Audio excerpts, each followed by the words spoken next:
open it.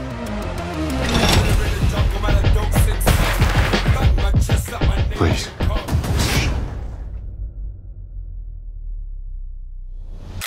So first off, Trudy, she's an amazing character, amazing action. What appealed to you about Treacherous Trudy? I guess, well, first of all, hi, Mark. How are you? I just don't feel like I've ever played a role like this before. And after playing so many roles back to back that were weighty as far as emotion, I mean, I guess Watchmen had some emotion, but that was a lot of action and just physically took a lot out of me. I just wanted to have the opportunity to be lighter, even though Trudy is, you know, pretty much of a badass. It's still lighter in comparison. And the picture that James painted when we first met about his vision and the music that was going to just kind of the sonic vision as well. It's on the head of an angel. Sins of the father, talked about the you. Faithful to the end. Bullets with your names drew. Cock back, aim, shoot, bang. Just felt so fresh and creative and something that I'd never experienced before. And then to be a part of this cast, at the time only Idris was signed on, but I knew that it was gonna be a cast of Black actors that were gonna come and play and just have a good time. I don't feel like we get to see that often in cinema for us. So I was, when I say for us, I mean people, us, the human race. I was here for it. Were you a big fan of Westerns? No. Like, short answer, no. Westerns are kind of always been like a definite nap for me. Right on. Here goes.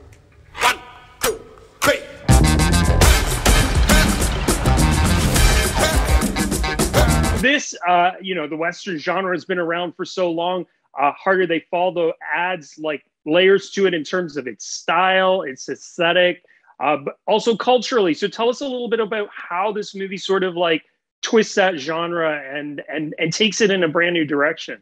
Yeah, I mean, that's the thing that's interesting, you know, like where we are right now, the world, we're kind of in a place of reckoning when it comes to history as it's been told and history how it was actually, how it actually happened. So I feel like one of the things that's particularly appealing about The Harder They Fall is that while all of these characters, most of these characters, are people that actually did exist at this time. So we don't get to hear their stories. We don't get to see how Black people were in the West. They were cowboys, cowgirls, and we don't really see that. And so here James decided to take characters or people that actually existed, but make a story that was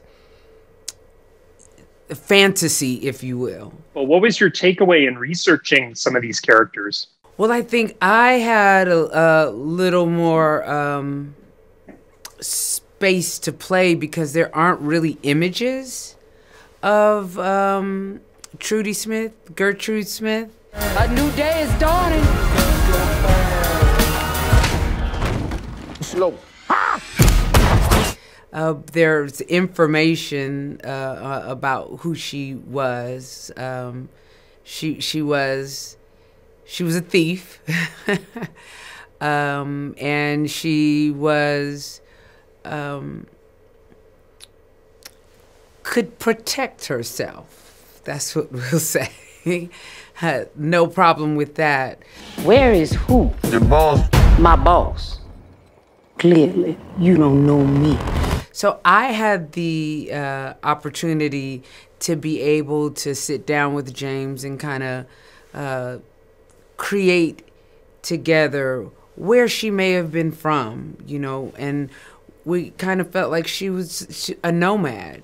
You know, she's been a lot of places before she finally came to where we're getting the opportunity to meet her. And one of the things that I feel is very common when you meet people that are nomads, they seem to be such a mix of so many things. Their accents, you can't quite put a finger on it. You know, you can tell they're not from here, but where are they from? And so I just infused a bit of that into Trudy and just had fun. James is a new director. Not a lot of people will be familiar with his work. You just directed your own movie, One Night in Miami. You've worked with a lot of cool people over your career. What impressed you about him? The first time we met, he was just so clear.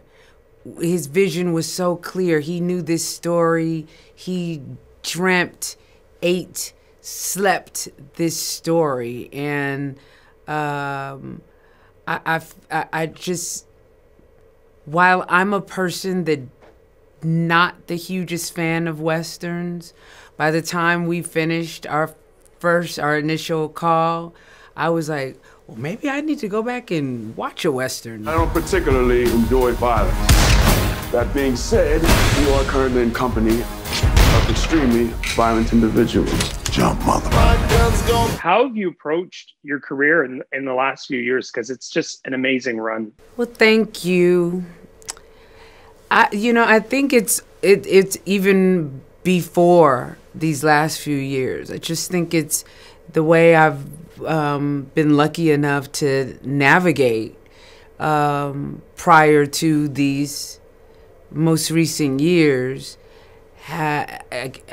It was the journey that was chosen for me, that the universe chose for me. You know, I think deciding to not work outside of LA for some time just so that I can